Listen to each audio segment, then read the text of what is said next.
नमस्कार, कैसे हैं आप सब लोग? उम्मीद है शानदार, जिंदाबाद, ज़बरदस्त होंगे। बच्चे, रेलवे भर्ती 2024 पर हम लोग बात करने वाले हैं।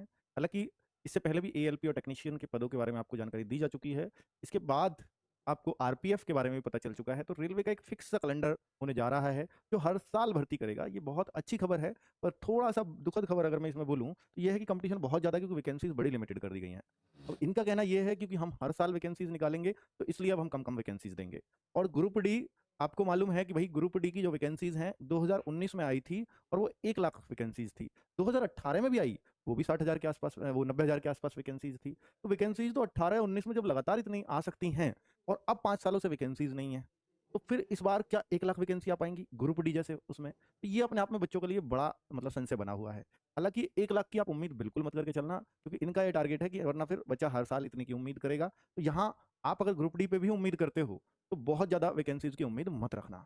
एनटीपीसी में पिछली बार 35,000 वैकेंसीज आई थी। क्या इस बार 35,000? नहीं, इस बार ऐसा लग रहा है कि ज्यादा से ज्यादा ये अंडर 10 ही इसको रख देंगे, अगर ये कितनी भी कोशिश करें तो।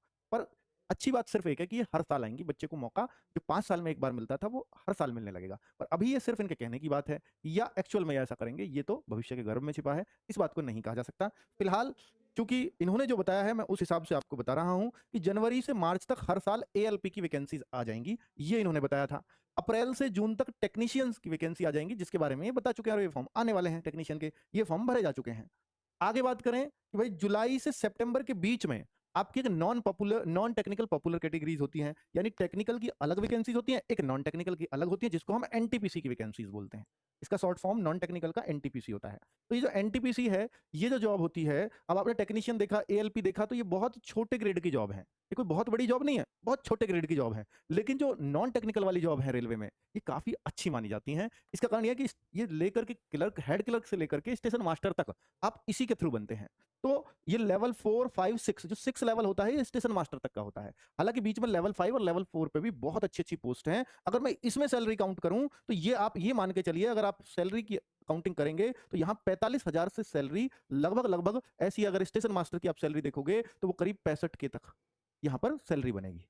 तो लेवल के हिसाब से मान लो लेवल 4 है तो 45, किसी अच्छे सिटी में है तो 50 भी बन जाएगी लेवल 4 पे। लेवल 5 पे जो सैलरी है, ये करीब करीब 55 के आसपास बन जाएगी, और लेवल 6 की सैलरी 65-70 के बीच में रहेगी। ठीक है। अगर मैं बोलूं कि नॉन टेक्निकल का एक और लेवल होता है 2 एंड 3, क्योंकि ये जो 4, 5, 6 है, ये ग्रेजुएशन चाहिए इसके लिए। और जो लेवल 2 एंड 3 होता है, यानी 4 से जो नीचे है, लेवल 2 होता है एलडीसी लेवल, और लेवल 3 होता है कांस्टेबल लेवल। इनको अगर मैं वैसे बोलूं जिससे आप जानते हो, तो भाई ये जो सैलरीज होती हैं, अब एक क्लर्क की सैलरी आपकी 32,000 से लेकर के, और एक जो आपकी लेवल 3 पे बनेगी, ये करीब 40 के तक। तो ये जो सैलरीज बनेंगी, ये अंडर ग्रेजुएट है। मतलब अंडर ग्रेजुएट मतलब 12th पास हो तो आपको एनटीपीसी का लेवल 2 और 3 में जॉब मिल जाती है। पर क्या एनटीपीसी के लिए क्या करना पड़ता है सर? तो वो सारा प्रोसेस मैं अभी बताने वाला हूं। और सबसे बड़ी बात कि भाई ये जो फॉर्म है, ये जुलाई से सितंबर के बीच में पड़ेंगे। अब जैसे इनकी बात थी तो ये फॉर्म जनवरी में आ गए, पहले महीने में। इनकी बात है तो ये फॉर्म अप्रैल में आ रहे हैं, और इनकी बात है तो ये फॉर्म जुलाई में ही आएंगे। फिर आने चाहिए, जैसे ये पहले पहले महीने में ही आ रहे हैं, लिख रहा है चाहे जुलाई से सितंबर, पर जो रिकॉर्ड बता रहा है वो ये बता रहा है कि इनमें से पहले महीने में आ जाएंगे। अब यहां भी अक्टूबर से दिसंबर, ये है आपकी लेवल 1, जिसको हम ग्रुप डी बोलते हैं। इसको ये लेवल 1 बोलते हैं। अब ग्रुप डी जैसा शब्द खत्म हो गया, क्योंकि इससे लोग नीचा फील करते थे। ठीक है। तो लेवल 1 की पोस्ट, यानी सरकारी नौकरी की शुरुआत जिस पोस्ट से होती है, वो ये है। यानी सबसे नीचे की पोस्ट सरकारी नौकरियों में ये मानी जाती है लेवल 1 की पोस्ट। तो अक्टूबर से दिसंबर तक, अब अक्टूबर, नवंबर, दिसंबर, अब फॉर्म इनमें से कोई से महीने में आएंगे, पर जो रिकॉर्ड बता रहा है वो ये कह रहा है कि भैया अक्टूबर में भी आ सकते हैं। पॉसिबिलिटी अक्टूबर की रहेगी। तो ये सारा मैंने आपको बहुत अच्छे से कैलेंडर समझा दिया है। अब बात आती है कि सर इनका एग्जाम कब कब होगा। जैसे एएलपी का एग्जाम घोषणा हो गई है कि भैया जुलाई अगस्त में होगा। इसकी एग्जाम की घोषणा टेक्नीशियन वाले पदों की जुलाई अगस्त के बाद सितंबर अक्टूबर हो गई है। तो ये जो एनटीपीसी और ग्रुप डी की बोलेंगे, तो ये तो अगले साल जाएंगे। मतलब अगले साल जनवरी फरवरी में हो सकता है एग्जाम चल रहा हो, या दिसंबर जनवरी में चल रहा हो। तो ये इस तरीके से पूरा पूरा पूरा शेड्यूल है आप लोगों के लिए। अब मैं यहाँ पर सिर्फ 2 ही तरह की बातें करूंगा, क्योंकि टेक्नीशियन की मैं अलग से वीडियो बना चुका हूं। मैं आपके जो पहला एएलपी है उसके लिए अलग से वीडियो बना चुका हूं। अब बात करूंगा सिर्फ एनटीपीसी और ग्रुप डी की, क्योंकि यही वैकेंसीज आगे आने वाली हैं। हालांकि बीच में आरपीएफ, जो इस कैलेंडर में जिक्र तक नहीं था, तो 14 अप्रैल को आरपीएफ की वैकेंसी आ रही है, क्योंकि वो इसके अंडर नहीं आ रहा होगा किसी तरीके से, क्योंकि उसका कुछ प्रोपोर्शन आरआरबी लेती है, कुछ आरपीएफ खुद कराता है, तो इसलिए उसको इस कैटेगरी में नहीं रखा। यहां पूरा वो रखा है जो आरआरबी पूरा प्रोसेस कराती है। ठीक है, क्लियर। तो आरपीएफ का 14 अप्रैल से फॉर्म आ रहे हैं, या 15 अप्रैल से, सॉरी, और 14 मई लास्ट डेट है। तो वो आरपीएफ की अलग वैकेंसीज हैं, 4608 वैकेंसीज वो अनाउंस 4660 वैकेंसीज वो अनाउंस हो चुकी है, कांस्टेबल और सब इंस्पेक्टर के। अभी तो 5 तरह की वैकेंसी हो गई, एएलपी, टेक्नीशियन, आरपीएफ, अब एनटीपीसी, फिर ग्रुप डी। तो 5 तरह की ये पोस्ट है। तो मैं सिर्फ 2 पोस्ट पे बात करने वाला हूं। अगर हम एनटीपीसी की बात करें, जिसमें मैंने बोला कि भाई आपका जो है कि कहां से लेवल 2 से लेकर के लेवल 6 तक जिसमें आप बनते हो, जिसमें 12th भी चाहिए कुछ पोस्ट पे, कुछ पोस्ट में ग्रेजुएशन चाहिए। तो अगर आप 12th हैं तो आप कुछ ही पोस्ट के लिए एलिजिबल है एनटीपीसी में, और अगर आप ग्रेजुएट हैं तो आप सभी पोस्ट के लिए एलिजिबल हैं। और नॉर्मल ग्रेजुएशन चाहिए, नॉर्मल 12th, ऐसा नहीं कोई स्पेसिफिक होता है कि आपको इसमें चाहिए, ऐसा नहीं होता। तो भाई एनटीपीसी में हर बच्चे को, चाहे 12th का हो चाहे वो ग्रेजुएशन लेवल का हो, आपको जो है 2 सीबीटी देने पड़ते हैं। एक फर्स्ट स्टेज का सीबीटी, एक सेकंड स्टेज का सीबीटी। अब जो सीबीटी 1 होता है ये तो सबके लिए कॉमन होता है। बाकी जो सीबीटी 2 होता है ना बच्चों, ये हर लेवल पे अलग अलग होता है। वही लेवल 2 और 3 के लिए एक सा सीबीटी 2 हो जाएगा, लेवल 4 के लिए अलग सीबीटी 2 है। तो एक बच्चे ने अगर वो अलग अलग फॉर्म सारे लेवलों में फॉर्म भर रखा है तो उसको अलग अलग सीबीटी 2 देने पड़ते हैं। क्लियर? चलो, अब टाइपिंग और एप्टीट्यूड टेस्ट। अब ये टाइपिंग क्या देना ही होता है सबको? नहीं, क्योंकि जिनमें कुछ पोस्ट क्लरिकल जॉब की होती हैं। अब जैसे स्टेशन मास्टर है, मैंने एक एग्जांपल ले रहा हूँ स्टेशन मास्टर के, उस नाम को सब जानते हैं, हालांकि बहुत सारी तरह की पोस्ट है एनटीपीसी के अंडर। तो जो उसमें टाइपिंग ही नहीं चाहिए, उसमें एक साइकोलॉजिकल टेस्ट होता है जिसको सीबीएटी बोलते हैं, वो बाद में किया जाता है, जो एएलपी में भी होगा आपका लगभग, है ना। तो टाइपिंग एप्टीट्यूड जो है सभी पोस्ट के लिए नहीं है। अगर मान लीजिए वहां टोटल अगर 10 तरह की पोस्ट हैं तो 10 में से हो सकता है 4 में ही आपका टाइपिंग टेस्ट पूछा जाए, स्किल टेस्ट। ठीक है, कुछ में तो बिना टाइपिंग के ही सिर्फ आपने 2 सीबीटी निकाले, आपका फाइनल सिलेक्शन हो गया, डॉक्यूमेंट वेरिफिकेशन कराओ और मेडिकल कराओ, आपका काम खत्म। ठीक है, और लास्ट में डीवी होती है। तो किन किन पोस्ट पे टाइपिंग होती है वो भी आपको नोटिफिकेशन आने पे सब कुछ पता लग जाएगा। ठीक है, पर हालांकि टाइपिंग चीज इतनी मुश्किल नहीं है। 30 WPM की टाइपिंग चाहिए इंग्लिश में, जस्ट क्वालिफाइंग, तो कोई भी कर लेता है। अगर आप थोड़ी सी कोशिश करें तो टाइपिंग के साथ जॉब कोई बहुत मुश्किल नहीं है।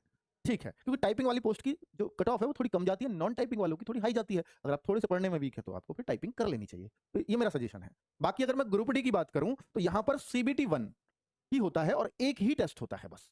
इस टेस्ट के बाद आपका सीधा फिजिकल। क्या इसमें ग्रुप डी में फिजिकल होता है? जी हाँ, होता है। मैं अभी दिखा रहा हूं क्या होता है फिजिकल में, और फिर डीवी। तो एक पेपर होता है जो इससे अलग, इसका सीबीटी 1 अलग होगा एनटीपीसी का, उसका अलग तरह का होता है, लेवल भी अलग है, सिलेबस में थोड़ा चेंजेस भी हैं, वो भी मैं आपको समझाने वाला हूं। अगर मैं देखूं कि बच्चों पहले एनटीपीसी जो आई थी ये 2019 में आई थी, ये 35,277 वैकेंसीज थी।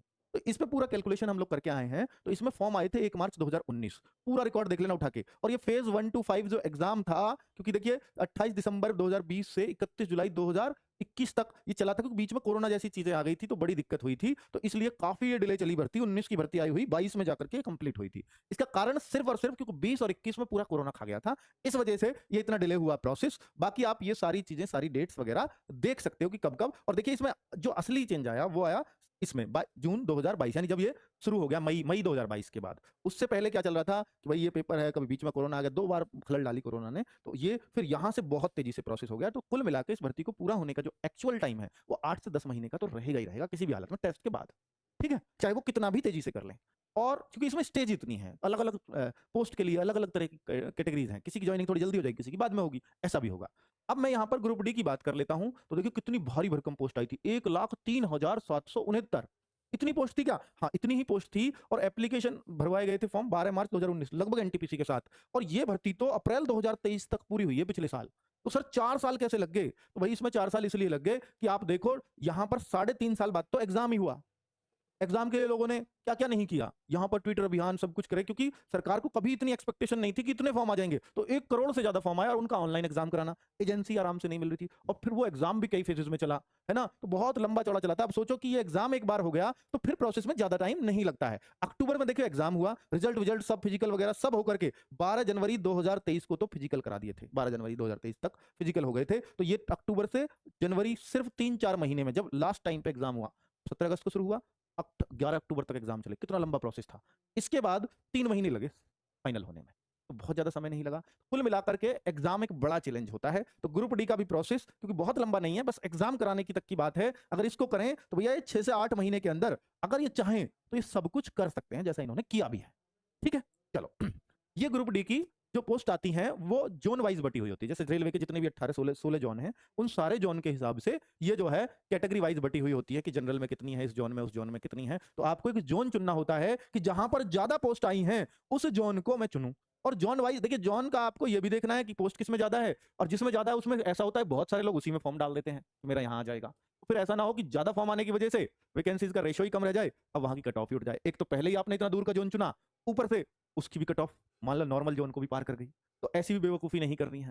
ठीक है, कुछ लोग तो सिर्फ अपने जोन के अलावा कहीं और भरते ही नहीं है, वो भी एक अच्छी चीज है। ठीक है, तो अब यहाँ पर जब आप जोन भरेंगे इस फॉर्म में, हालांकि अक्टूबर में फॉर्म आएगा, तो जब जोन भरेंगे बड़ी सावधानी से भरें, और प्रीवियस ईयर को मैं पूरा छानबीन करके लेके आऊंगा। उस टाइम पे आपका फॉर्म भरवाऊंगा बहुत सावधानी से, ताकि आपको एक ऐसा फायदा मिले कि कम नंबर पे भी आपको नौकरी मिल सके। वरना ऐसा हो जाता है कि एक ही जोन में तो आप फॉर्म भर सकते हो, और फिर उस जोन की हाई कट ऑफ चली जाए, आपको लगे कि यार मेरे तो 70 नंबर आए, और मैंने जिस जोन को चुना वो 72 पे उसकी कट ऑफ गई है, और लोगों को 63 पे भी नौकरी मिल गई है मेरी कैटेगरी में, तो फिर ये आपके चुनाव में कमी रही है ना। पिछली बार ऐसा हुआ है, ठीक है। तो पिछली बार जो एवरेज मानेंगे वो 60-70, हालांकि ग्रुप डी का पेपर टफ आया था, तो 60-70 के बीच में लगभग सबको नौकरी मिल गई थी, 60 से कम पे भी नौकरी मिली है कुछ जोनों में, ठीक है। अब अगर हम देखें कि आरआरबी एनटीपीसी और आरआरबी ग्रुप डी को, तो जनरल एंड ओबीसी की जो फीस ली जाती है वो 500 रुपए ली जाती है, और इनका तरीका ही है, जैसे अभी आरपीएफ में भी ये लोग कर रहे हैं, तो 500 रुपए फीस जमा कराएंगे, जनरल ओबीसी से 400 रुपए रिफंड करेंगे। रिफंड बहुत बाद में होता है, जब आपका सब कुछ फाइनल हो जाता है, हालांकि कहते हैं एग्जाम में बैठ के, अब हम इस पर नहीं कह सकते। और अगर देखें कि भाई आरआरबी एनटीपीसी और आरआरबी ग्रुप डी क्या क्या एज होती है दोनों के लिए, तो 18 से 30 साल और 18 से 33 साल। ये 12th पास वाले जो है वो 30 साल तक, और 33 साल किसके लिए है, जो ग्रेजुएट है। अब यहां पर भी एक चीज आएगी, सर रेलवे अपनी हर भर्ती वाली एज रहती है 18 से 30, और सम पोस्ट, कुछ पोस्ट ऐसी भी होती हैं इसमें कि 18 से 33 भी वहां होती है। हालांकि ये गलत लिखा है इस तरफ मेरे ख्याल से, क्योंकि इसमें पोस्ट अलग अलग नहीं होती, यहां पर एक ही तरह की पोस्ट होती है ग्रुप डी में, और वो 18 से 30 होती है। 18 से 30 एज रहेगी, 3 साल की छूट यहां भी देनी चाहिए, ये कायदा है। तो 33 और प्लस 3 प्लस 5 वो छूट ओबीसी एससी एसटी के लिए अलग से रहती ही है। क्लियर। अब यहां पर क्या चाहिए, क्वालिफिकेशन क्या चाहिए। एनटीपीसी में जो क्वालिफिकेशन है या तो 12th या ग्रेजुएशन, क्योंकि पोस्ट इस हिसाब से होती है 12th लेवल और ग्रेजुएशन लेवल पे। और आरआरबी एनटीपीसी में 10th पास हो या आपने आईटीआई कर रखी है, दोनों ही एलिजिबल है, इनमें से कोई सा भी काम हो। हालांकि इससे पहले ये जो 2018 या उससे पहले पोस्ट आती रही हैं, तो 10th प्लस आईटीआई मांगते रहे हैं इसमें। लेकिन पिछली बार से 2019 से आईटीआई को कंपलसरी नहीं मान के कि 10th पास वालों को सबको मौका दे दिया गया। उसका कारण था इलेक्शन भी था, वे 10th वालों को ज्यादातर बच्चों, इसलिए करोड़ों फॉर्म भी आए। और अगर ये नहीं होता, आईटीआई इसमें कंपलसरी हो जाता, तो फॉर्म की संख्या हो सकता है 20-25 लाख तक सिमट जाती है ना। तो अब यहां पर पिछली बार तो ये हुआ था, इस बार क्या कंपलसरी हो सकती है आईटीआई, तो इस बारे में कहना कुछ भी मुश्किल है, वे आईटीआई कंपलसरी करेंगे या नहीं करेंगे। अभी आप ना ही मान के चलिए, पिछले वाला पैटर्न ही उम्मीद है कि फॉलो होगा, वरना तो विरोध होगा। चलो, अब अगर हम देखें कि सैलरी, तो सैलरी मैंने बोला कि ये तो इतने से लेकर के और इतने तक ये जो होती है, भैया किसी पॉपुलेशन, भैया जो है, क्योंकि ये लेवल 2 से शुरुआत है, तो लेवल 2 का मतलब है कि 32K से लेकर के और 65K तक अलग अलग पोस्ट के हैं। ये तो ये 18,000 से ही शुरू होता है, और 18,000 से शुरू होकर के, यानी जो अभी आप ग्रुप डी में जो भी आपका भाई कोई भी लगा हो, तो ये 28 से 30,000 के आसपास ये सैलरी करीब बनती है। आप किसी से भी पूछ सकते हो। चलिए, क्लियर बच्चे। अब आप एग्जाम का एक बार प्रोसेस सुन लीजिए। एग्जाम में क्या होता है, ग्रुप डी में नेगेटिव मार्किंग होती है, नेगेटिव मार्किंग एनटीपीसी में भी होती है, नेगेटिव मार्किंग सब में 1/3 ही होता है रेलवे में।